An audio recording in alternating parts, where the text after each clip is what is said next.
Crudité Gate has taken a really disgusting turn. If you haven't been tracking this, we'll show you a little shot. John Fetterman got a lot of attention for pointing out this video that Dr. Oz had filmed of him like performatively shopping for groceries because his crudité bill was going up. And John Fetterman pointed out in PA, we call this a veggie tray. I'm bilingual, I'll call it both. But anyway, people really liked that. Fetterman actually raised $500,000 in one day, and it really crystallized how out of touch and mostly out of state Dr. Oz actually is. Now, Dr. Oz is not as good at this as Fetterman is, but he has to respond. He has to do something with so much money and attention going to Fetterman. So he decided to throw a punch. And I would say that even in 2022, even with the depths we've descended to as a political culture, this is pretty disgusting. He had his senior communications advisor, Rachel Tripp, say, if John Fetterman had ever eaten a vegetable in his life, then maybe he wouldn't have had a major stroke and wouldn't be in the position of having to lie about it constantly. If you're missing the point of that, which I don't think any of you are, it's mocking the guy who just had a stroke in a state and a country where many, many people suffer strokes and other related metabolic circulatory issues and things like that. We are a culture that is plagued by strokes and Alzheimer's and heart disease and these sorts of things. It's a crisis that doesn't get nearly enough attention, in popular culture by our government. Doesn't get enough empathy. People go bankrupt dealing with these sorts of things. People die. Families are destroyed because of these sorts of ailments.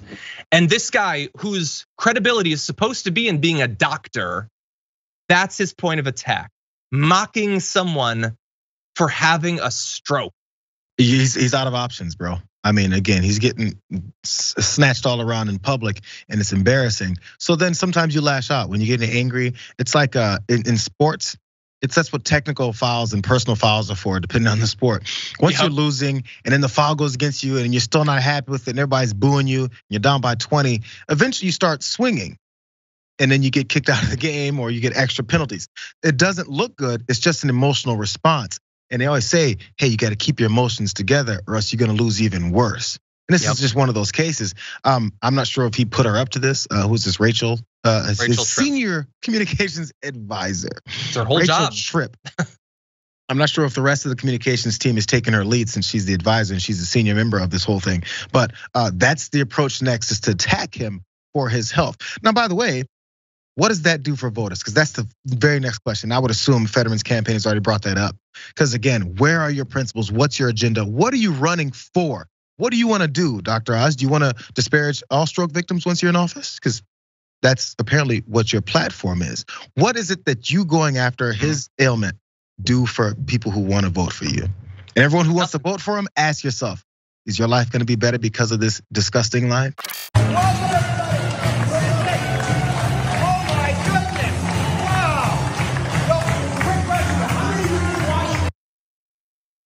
I'm not getting strong Michael Scott vibes off of him because he comes out and he's like, oh my God, oh my goodness.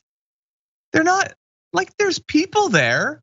Some of them are clapping a little bit. Most are just standing there. They're a little tired, but they're there. But you can't act as if like people are like body surfing towards you or something. Like you can't fake the enthusiasm that a popular candidate who has passionate fans has. Or again, you can try, but it just looks so try hard. It looks so pathetic, Sabrina. You know what it looks like? It looks like a Bloomberg rally, if you remember how those looked before. Very just sad and empty and manufactured at times. Which, yeah, I don't know how well Oz is gonna perform. I wish that he wasn't running. I don't think we should have very rich multimillionaire celebrities running for office. So I hope that the enthusiasm continues to dribble away. Yeah, I think it's if you could describe his campaign as anything at this point, it is dribbling.